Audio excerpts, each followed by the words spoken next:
Hello, hello, hello! Bonjour à tous et à toutes, bienvenue sur The Weekend Spoke. J'ai l'immense plaisir en ce jour de faire une vidéo afin de faire le débriefing de la rencontre ayant opposé l'Olympique de Marseille au Sporting Club de Lisbonne, l'ancien club de CR7, l'ancien club de Bruno Fernandes, l'ancien club de Nani. Franchement, félicitations encore aux Olympiens de Marseille parce qu'on ne dit pas ça comme ça dans la vie courante, hein. On dit toujours Marseillais tout le temps, mais félicitations à eux parce que franchement, l'Olympique de Marseille a encore fait un match de géant.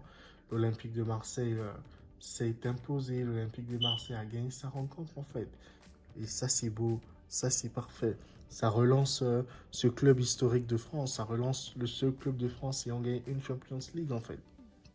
Ça leur redonne du crédit. Ça leur redonne foi en l'humanité. Ça leur redonne encore, franchement, comment devrais-je dire ça, un nouveau rêve en fait. Ça permet à ce que le peuple marseillais puisse rêver à nouveau, puisse se sentir franchement dans de bonnes grâces et tout. Et tout ça, c'est vu au mercato. Le mercato estival l'Olympique de Marseille était parfait pour moi d'un point de vue. Ils ont franchement fait venir de bons joueurs à des postes qu'il fallait pourvoir en fait. Et cette équipe de Marseille avec un coach comme Igor Tudor, je pense qu'il est petit à petit en train d'imprimer sa patte dans ce club et petit à petit en train de changer les paradigmes qui étaient mis sur lui au départ, tout départ quand il venait de prendre l'Olympique de Marseille en fait.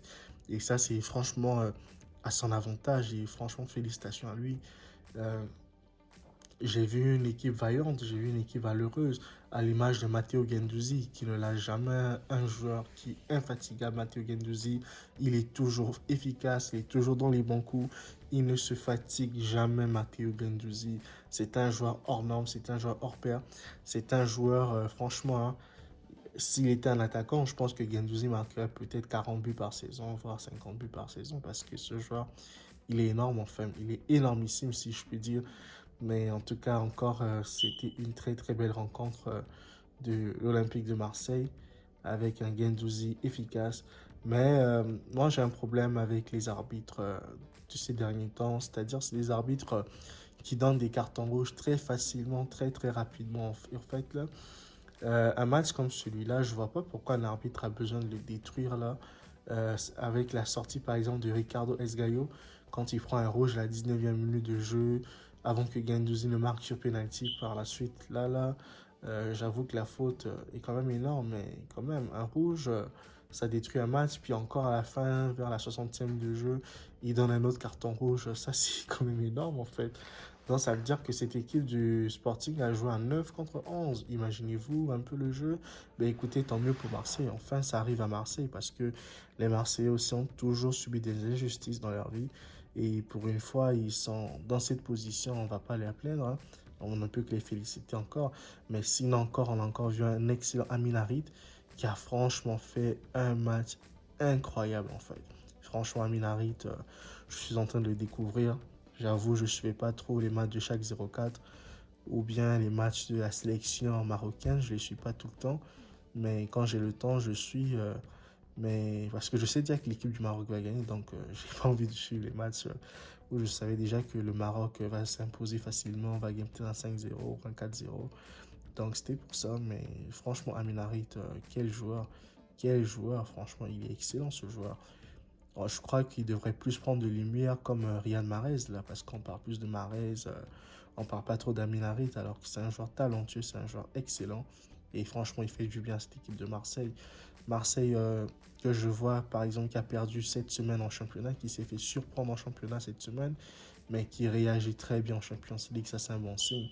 Je crois avant le Classico de cette semaine, je pense qu'il y a Classico cette semaine, et pour moi, Marseille est franchement préparé pour faire un grand match pendant ce Classico-là. Pour moi, je pense que l'Olympique de Marseille est capable de battre le PSG. Je sais que les Parisiens vont me tomber dessus, là, mais c'est une réalité, hein. Quand on voit l'équipe de Marseille, on voit leur fond de jeu, on voit leur façon de jouer. Il n'y a pas match avec le Paris Saint-Germain, franchement. Honnêtement, ne nous mentons pas. Il n'y a pas match avec le PSG. Je suis désolé de le dire comme ça, mais c'est vrai. Pour moi, cette équipe de Marseille est prête pour battre Paris. En tout cas, je ne leur pas leur porter poisse, mais c'est une réalité. C'est ce qui pourrait se produire ce dimanche. franchement, 20h45 en fait. Donc, franchement, encore une fois de plus, félicitations à Marseille pour son match.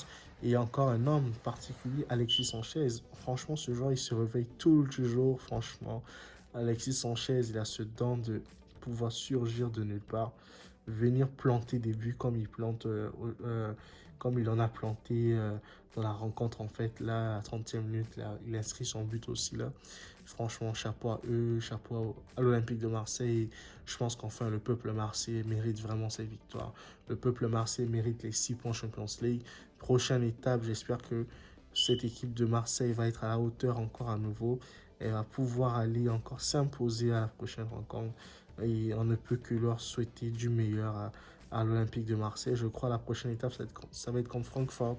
J'espère que Marseille pourra s'imposer cette fois-ci face à Francfort, obtenir un bon résultat, pourquoi pas aller en huitième de finale, même s'ils perdent face à Tottenham ou qu'ils fassent nul face à Tottenham, mais au moins que l'Olympique de Marseille se qualifie pour le tour suivant. Ce serait franchement agréable de pouvoir voir les Marseillais au tour suivant en fait.